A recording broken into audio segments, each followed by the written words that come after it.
Well, that's what I'm here to tell you about it. I'm glad somebody's here to tell me about it and our audience about it. Yeah, so the goal of the mental health committee there for Fulton County Hope is to support the mental wellness of Fulton County citizens, increase access to mental health supports, and provide education and reduce the stigma around mental health. Mental health is just something that's not really put on the same par as physical health, but we know, especially after this pandemic, how much that can really affect people, and how, you know, there's no shame in getting help, and there's resources available, and there's ways to link people to those resources, and then also help just provide some community education.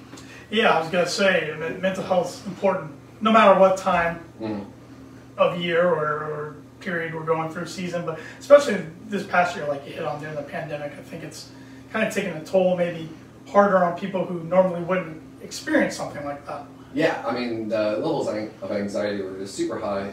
Anxiety is often associated with uncertainty about the future, and over the past year, all we've had was uncertainty about the future. So if you weren't feeling some anxiety, that would be a red flag. Yeah, absolutely. That's a good point. I saw, I'm a big Twitter user, and I saw one guy on Twitter last night. He was tweeting how the pandemic finally broke him last night a little bit. And I think we've all kind of experienced a level of brokenness, I guess, this past year, whether it be on a very mild or a severe case during the pandemic. And it kind of comes in waves too, like, oh man, I can really dig this, and then next day, I'm like, man, I could really go for some human interaction. Sure, absolutely. I mean, the lockdown probably didn't help things. When you have to quarantine, that doesn't help things, but then things such as the vaccine rollout, optimism over that, can make people going up and down waves. Yeah, you know, just those fits and starts have been rough for a lot of people, and so coming up here in May is Mental Health Awareness Month. Okay. So we're really just trying to get some information out to the community, be willing to come speak to any organizations about mental health and things that they can do to get involved with some of our resources out there. We're doing a mental wellness coloring contest for the kids in the community. Okay. And so we're going to be having some coloring pages, and they can color those, and then Purdue Extension is going to provide some prizes for some of those kiddos who turn in their coloring sheets. Oh, great. Yeah, and so that's going to be exciting. Oftentimes, when people talk about like mental health, they really focus on like mental illness, but mental health is a spectrum, moving from like the most ill you can be to the most healthy you can be. And so some of those protective factors, some of those coping skills that people can do is something that we're really focusing on too, to try to help move people to a more healthy side of there. Just like physical health, you know, there's things oftentimes people don't go until they're sick, but we all know there's things that you can do to maintain that health. Yeah, you can do to prevent. Yeah, those preventative things, those steps that you can take, you know, to prevent and, you know, hop in before things become a crisis. And what are some of those steps that somebody could take? Just being mindful of the emotions is a big one. Often people are just so caught up with things that are going on, and just taking that second to be like, why am I feeling a little anxious right now? You know, coping skills like deep breathing, meditation, you know, it's different for everybody, but just, you know, having that person to talk to, reaching out. Humans need other humans to talk to. Sure. So just, you know, making sure you maintain those social connections is huge. Sure. I feel like a lot of times as humans we want to keep everything in. Yeah.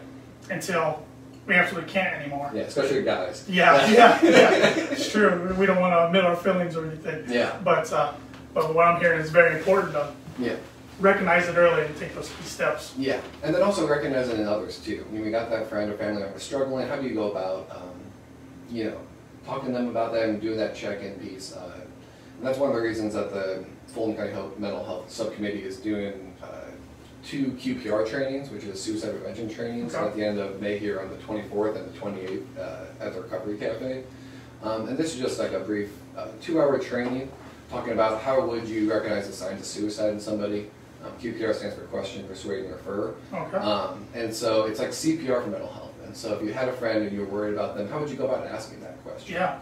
And then, you know, there's like some role playing involved with the training where you just kind of get comfortable with, like, you know, asking the question, you know, are you thinking about suicide, or you know, you want to like go through sleep and not wake up. And then, you know, when you get those answers, how do you persuade them to get help? How can you link them to resources, etc. Because it's huge. And so, just like with CPR, the more people that we train, the more people that we can save, and same with QPR. The more people who have this knowledge, have this ability in the community, it's going to help, you know, prevent people dying by suicide. Yeah, because I often see, you know, things on social media like, hey, reach out to somebody today to make sure they're okay, which isn't too hard of a task to do. No. Send somebody a text message or a quick phone call, but to ask the right questions, that's where it becomes difficult. Yeah, and be comfortable with it. And most people who are having those thoughts, if they tell somebody, they're often met with silence. And then also people have that gut feeling, but they don't want to ask, they don't know how to ask, or they don't go through those things. So that's why we're really excited about hosting these trainings here in the community. And that's going to be at the Recovery Cafe? Yep, in the Recovery Cafe, right downtown there next to Journeys. Speaking with Colten deFluiter this morning of the Fulton County Hope's Mental Health Program. And Colten, how long have you been with Fulton County Hope? I've been with Fulton County Hope for close to a year now, with the subcommittee there, and I've worked at Fort County here in Rochester for 5 years. Okay. So pretty familiar with the community and some of the needs that are here. And so when the opportunity came up to help out with Fulton County Hope, they do a great job. And so Fulton County Hope, they strive to be like the driving force in the community, providing awareness and education to the residents of Fulton County regarding resources and providing pathways and access to them. And so they've really stepped up during this pandemic and linking people to resources, and just done a lot of great work with the pantries and some of the housing programs they've done. The Fulton County Hope's poverty group, there was just a big need of people who didn't qualify for any other services and didn't have a permanent address, but were working in the community. And so through some fundraising efforts and through some of the great work that Virgin has been able to do, have been able to place 68 men, women, and children in the housing. Oh, that's great. Yeah. It can be very tricky. Housing is a major issue in this, especially affordable housing in this community. And so we've just been able to kind of create a network with landlords, some of the hotels in town, to help get people off the streets. And so it can take up to $1,000 to help get people, maybe pay some fines, get that housing deposit down, that security deposit. And so and then also we've been working with local churches and things like that to, you move it into a new place, you need bed, you need towels, you need those like toiletries, a lot of things that a lot of people take for granted. I think if you start from scratch, it takes a lot to get on your feet there. So they're currently taking donations of furniture, generally used towels, beddings, anything that somebody who's getting off their feet and needs a new house could really use to help them get a foot. The Fulton County Hope has a helpline or a hope line, and it's 223-4357. You can give them a call if you want to get involved with Fulton County Hope, or if you want to donate some housing things, or if you're in need of resources. Bonnie and Verdra, other members of the Fulton County Hope, have just a great resource guide and able to link people. And if we have something that we can't find it, if we don't know it, we'll find somebody else who does know it and able to link them to that. So township trustee aid and all that stuff. There's a lot of resources out there. Not everybody knows about them, and so that's why this helpline has been a great way for people to connect, either looking to get help or looking to give help. So what I'm hearing is, if somebody has some furniture or a bed that they don't want anymore, or something like that, all I gotta do is call that number. Yep, and we look at generally use that type of stuff. But yeah, it's amazing how much some of those things, like doing some spring cleaning. Yeah. Like, this is I need to get rid of this stuff, and how much that can really help a family in need get on their feet, because you're trying to build from scratch. It takes a lot. Yeah, sure.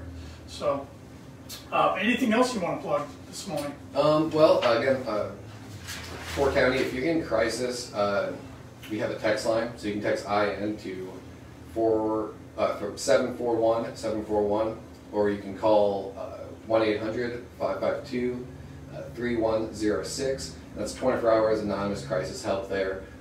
No shame in reaching out and helping link people to those resources. The Fulton County Recovery Cafe, I can talk your ear off about that all day, but they have a great Facebook page, Fulton County Recovery Cafe on Facebook there. We're open up 4 days a week. And then also, again, the helpline is 223-HELP for Fulton County Hope. That's 223-4357. Also fchope.org, and then also Fulton County Hope on Facebook. That's where the information for the QPR training and the coloring contest will come out on the Facebook page here, come in May. We also got a bunch of great mental health resources and things that are coming out there, just to really try to raise awareness in the community. Well, thank you, Colten, for seeing a need in our community and stepping up and trying to fulfill that. So I appreciate it. it's a great job. It's following Yeah. people all day, so say, you know, can't really complain too much. Yeah, absolutely. Well, thanks again for joining us this morning and giving some valuable information about an organization and a cause a lot of people might not know about. Thank you, Trevor. I appreciate it. All right, Paul. Trivia question this morning. Okay. And Trevor, you can, or Trevor, see, Colton, you could take an answer of this too if you want. What building is on the back of the $20 bill? Is it the Jefferson Monument, Mount Rushmore, White House, or Lincoln statue? Got any guesses? I think it's A, the Jefferson. I'm gonna go White House. Paul's correct. Ooh. It's the White House. Yep. Now see, I won't get into how I remember that. He just pulled out a $20 bill. That's what it was. Yeah. Yeah, when I was back there holding up the camera, I just pulled out a 20 that's not in my wallet. Now I'm going to right have to quiz you on what's on the back of the rest of the bills someday. Okay. So, words of wisdom this morning, I just realized I didn't write any down, but I got one off the top of my head I can use. Let's do it. It's by legendary basketball coach John Wooden. Failing to prepare is preparing to fail. There you go. Those are great words of wisdom. Thanks so much for stopping by. Thanks, We'll Paul. talk to you.